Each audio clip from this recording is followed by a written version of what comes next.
നമസ്കാരം, Asian rough ന്യൂസിലേക്ക് സ്വാഗതം. കേരള രാഷ്ട്രീയത്തിൽ വിവാദങ്ങൾക്ക് വഴിയൊരുക്കുന്ന തരത്തിൽ ഭരണപ്രതിപക്ഷ ആരോപണങ്ങൾ ഉൾപ്പെടുത്തി തയ്യാറാക്കിയ പുതിയ വിമർശന ഗാനം സോഷ്യൽ മീഡിയയിൽ വ്യാപകമായി പ്രചരിക്കുന്നു. CPIM കുന്നമംഗലം ഏരിയ കമ്മിറ്റി പ്രസിദ്ധീകരിച്ച പോറ്റിയെ കേറ്റിയെ എന്ന പേരിലുള്ള ഗാനമാണ് ഫേസ്ബുക്ക്, യൂട്യൂബ്, ഇൻസ്റ്റഗ്രാം തുടങ്ങിയ പ്ലാറ്റ്ഫോമുകളിൽ വൈറലാകുന്നത്.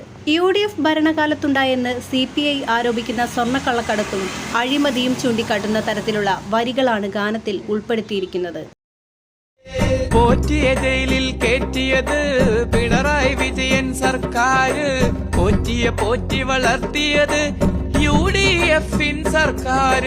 പോറ്റിയെ ജയിലിൽ കേറ്റിയത് പിണറായി വിജയൻ സർക്കാർ, പോറ്റിയെ പോറ്റി വളർത്തിയത് UDF സർക്കാർ. പോറ്റിയെ കേറ്റിയെ, പോറ്റിയെ ജയിലിൽ കേറ്റിയെ. മുൻ മുഖ്യമന്ത്രിമാരെയും കോൺഗ്രസ് നേതൃത്വത്തെയും വിമർശിക്കുന്ന പരാമർശങ്ങളും ഗാനത്തിലുണ്ട്. നിലവിലെ LDF സർക്കാരാണ് കുറ്റവാളികളെ നിയമത്തിന് മുന്നിൽ കൊണ്ടുവന്നതെന്ന അവകാശവാദവും ഗാനത്തിലൂടെ ഉന്നയിക്കുന്നു. Advocate Raveendran Kurunilath, Ashok Kumar MP, Mohandas T എന്നിവരാണ് ഗാനത്തിന്റെ വരികൾ എഴുതിയത്. ഹരിദാസൻ MP, ബൈജു വീരോത്ത്, അശോക് കുമാർ MP എന്നിവർ ചേർന്നാണ് ആലാപനം. വീഡിയോ കാസ്റ്റിംഗും എഡിറ്റിംഗും ഉൾപ്പെടെയുള്ള സാങ്കേതിക പ്രവർത്തനങ്ങൾ പ്രാദേശിക കലാകാരന്മാരുടെ നേതൃത്വത്തിലാണ് നടന്നത്.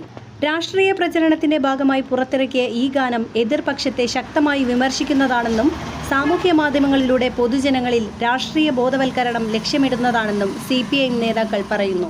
തെരഞ്ഞെടുപ്പ് കാലത്തോടനുബന്ധിച്ച് രാഷ്ട്രീയ പാർട്ടികൾ കലാരൂപങ്ങൾ പ്രചാരണായുധമായി ഉപയോഗിക്കുന്നത് കേരളത്തിൽ പുതുമയല്ല. എന്നാൽ ഈ ഗാനത്തിന്റെ കടുത്ത ഭാഷയും നേരിട്ടുള്ള ആരോപണങ്ങളും വരാനിരിക്കുന്ന ദിവസങ്ങളിൽ കൂടുതൽ രാഷ്ട്രീയ ചർച്ചകൾക്ക് ഇടയാക്കുമെന്ന വിലയിരുത്തലാണ് രാഷ്ട്രീയ നിരീക്ഷകരുടേത്.